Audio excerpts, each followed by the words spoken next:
नमस्कार, मैं हूं देवांजलि मोइत्रा।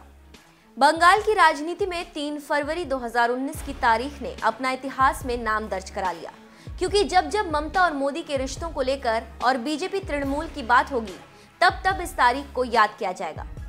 पश्चिम बंगाल के सबसे चर्चित चिटफंड और रोज वैली घोटाले की जांच कर रही सीबीआई के अधिकारियों को ही ममता बनर्जी की पुलिस ने हिरासत में ले लिया।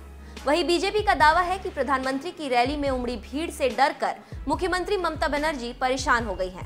और ममता बनर्जी का आरोप है कि कोलकाता में आयोजित विपक्ष की रैली के कारण पीएम मोदी जांच एजेंसियों के द्वारा उन्हें परेशान कर रहे हैं। दोनों तरफ से आरोप प्रत्यारोप का दौर जारी है। ममता सरकार पर बीजेपी नेताओं की रैली को रोकने का भी आरोप है। पश्चिम बंगाल में जारी राजनीतिक उठापटक के बीच जो एक पक्ष मौन है, वो है वाम दल, जो बीते कुछ चुनाव परिणामों के आंकड़ों पर अगर गौर करे तो बंगाल की राजनीति में लेफ्ट पार्टी निरंतर पिछड़ती दिख रही है। धीरे धीरे ही सही, वहां लेफ्ट का स्थान बीजेपी लेती जा रही है। 2014 के लोकसभा चुनाव में भले ही बीजेपी को सिर्फ 2 सीट जीतने में सफलता मिली हो, लेकिन वोट शेयर में लगभग 11% का इजाफा हुआ है।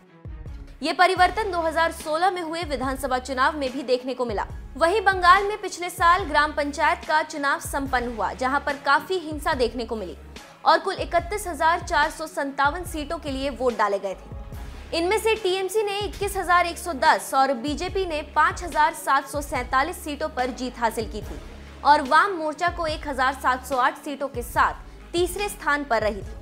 वहीं बीजेपी का मानना है कि अगर यूपी में बीजेपी का नुकसान हो रहा है तो इसकी भरपाई के लिए बीजेपी बंगाल के दरवाजे पर खड़ी है और बंगाल और बिहार में कड़ी मेहनत कर रही है और उसी मेहनत के नतीजों से टीएमसी घबराई हुई है। इसीलिए बीजेपी और टीएमसी नेताओं समेत कार्यकर्ताओं के बीच लड़ाई हो रही है और ये लड़ाई बंगाल की राजनीति के लिए कोई नई नहीं है।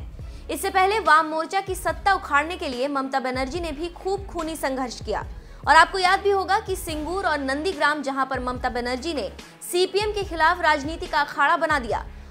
और आज जिस प्रकार बीजेपी ममता बनर्जी के खिलाफ कर रही है, ठीक वैसे ही कभी ममता बनर्जी ने सीपीएम के साथ किया था।